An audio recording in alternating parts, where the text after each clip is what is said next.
7 миллиондук үйдү кантип биз болгону 1 миллионго сатып алдык.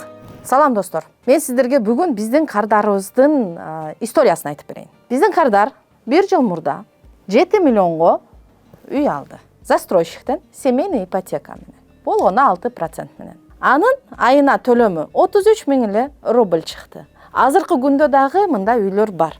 Толтура. Биринчи төлөмгө материнский капитал 800 000 рубльн иштеттик.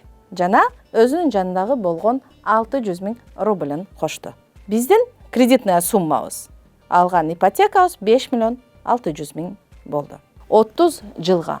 Эмне үчүн 1 миллионго айланды? Себеби дегенде ал 1 жыл ключ колго тийишин күттү. 1 жылда 33 000ден 400 000 акчасын киргизди.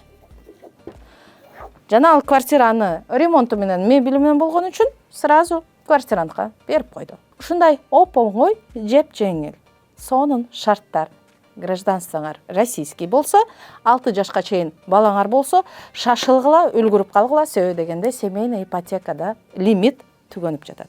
Канча жыл төлөсө дагы, пусть 30 жыл төлөсүн, бирөө төлөп берип атат, в итоге силер үйлүү болуп атасыңар. А силер 30 жыл эмес, 3 жылдан кийин эле бул үйдүн баасы уже 10 миллион болуп калат. Ошентип, недвижимостька оңой эле инвестиция кылса болот. Азыркы учурда деле.